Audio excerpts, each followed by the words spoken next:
किसी गांव में एक पठान अपने परिवार के साथ खुशहाल जीवन जीता था। वह भेड़ बकरियां चराकर और खेती करके अपनी रोजी रोटी कमाता था। लेकिन खेती में सबसे अहम होती है बारिश, और जब लगातार 3 साल तक बारिश ने उसका साथ नहीं दिया तो उसकी आमदनी घटती गई। मजबूर होकर उसने जमींदार से कर्ज लिया, लेकिन उसे चुका नहीं सका। हालात इतने बिगड़ गए कि जमींदार ने पैसे की खातिर उसकी पत्नी और बेटी को परेशान करना शुरू कर दिया। हद तो तब हो गई जब उसने उनकी झोपड़ी में आग लगवा दी। बदकिस्मती से उसकी पत्नी और बेटी आग से बच नहीं सकी। जब पठान लौटा तो उसके पास अब कुछ भी नहीं बचा था। वह अपनी किस्मत को कोसता हुआ जंगलों और पहाड़ों में भटकने लगा। एक दिन निराश होकर उसने आत्मदाह करने का फैसला किया और नदी के किनारे आखिरी बार अल्लाह की इबादत करने बैठा। तभी वहां से एक फकीर बाबा गुजरे जो अल्लाह हूँ कहते हुए जा रहे थे। उन्होंने पठान को रोका और कहा, बेटा, मैं जानता हूँ कि तकदीर ने तुम्हारे साथ बेरहम मजाक किया है, लेकिन जो तुम करने जा रहे हो वह अल्लाह की नज़रों में गुनाह है। पठान रोते हुए बोला, बाबा, अब मेरी जिंदगी में बचा ही क्या है। बाबा बोले, तुम्हारी बेटी इस दुनिया में फिर से जन्म ले चुकी है, लेकिन उसकी रूह अभी तक बेचैन है। उसे तब तक शांति नहीं मिलेगी जब तक वह तुमसे नहीं मिलेगी। वह तुम्हें एक राज बताना चाहती है। पठान घबराकर बोला, इतनी बड़ी दुनिया में मैं उसे कहाँ खोजूं? बाबा ने जवाब दिया, वह तुम्हें किसी तालीम घर यानी स्कूल के पास मिलेगी। लेकिन बेटा, वह अब एक बहुत अमीर परिवार में जन्म ले चुकी है, उसे पहचानना आसान नहीं होगा। इतना कहकर बाबा आगे बढ़े। पठान ने अपनी बेटी की तलाश में 10 साल गुजार दिए। एक दिन थककर वह एक बगीचे में बैठा था, तभी पास के स्कूल की घंटी बजी। उसकी नज़र एक 11 साल की बच्ची पर पड़ी जो बिल्कुल उसकी बेटी जैसी दिखती थी। वह चौंक गया। थोड़ी देर बाद उसके माता पिता आए और उसे कार में बैठाकर ले गए। अब पठान रोज झाड़ियों के पीछे से उस बच्ची को देखता और उसमें अपनी बेटी को खोजने की कोशिश करता।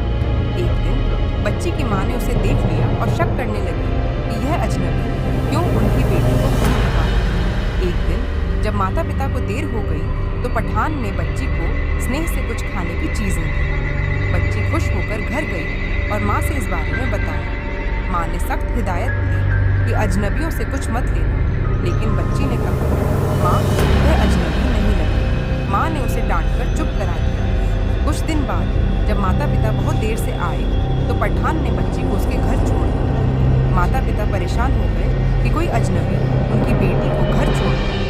अब पठान छुप छुप कर बच्ची को देखती। बच्ची भी उसे देखती और उसकी आंखों में अजीब सा अपनापन महसूस करती। धीरे धीरे बच्ची नींद में अब्बू अब्बू कहकर जागने लगी। माता पिता परेशान हो गए कि यह किसे पुकार रही है। एक दिन जब बच्ची की माँ खाना बना रही थी तो बच्ची आग देखकर डर के मारे चीखने लगी, अब्बू बचाओ, आग आग। पूरे घर में भागने लगी। माता पिता डर गए। एक करीबी दोस्त ने उन्हें सुझाव दिया कि बच्ची का हिप्नोसिस करवाया जाए ताकि अवचेतन मन में दबी बातें सामने आ सकें। डॉक्टर ने बच्ची को हिप्नोटाइज किया और बताया कि इस बच्ची के दिमाग में कोई पुरानी यादें दबी हैं। अगर इन्हें बाहर न निकाला गया तो उसकी हालत और बिगड़ सकती है। अब माता पिता ने थक हार कर पठान को बुलाया। उसके आते ही बच्ची दौड़कर उसके गले लग गई और रोते हुए बोली, अब्बू। माता पिता यह देखकर हैरान रह गए।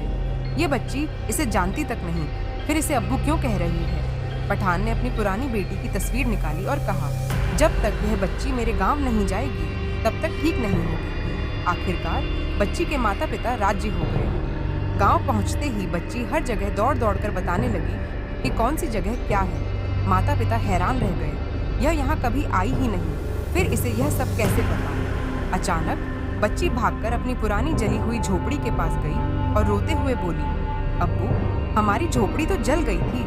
पठान ने उसे गले लगाया और कहा, नहीं बेटा, हमारा घर कहाँ जला।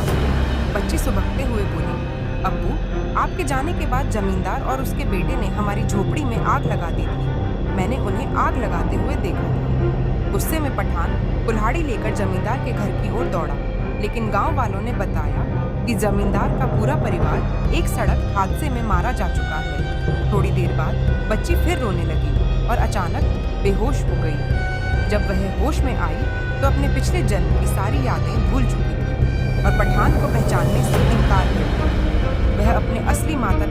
पास लौट गई। पठान दूर से अपनी बेटी को देखता रहा। उसकी आंखों में खुशी और दर्द दोनों थे।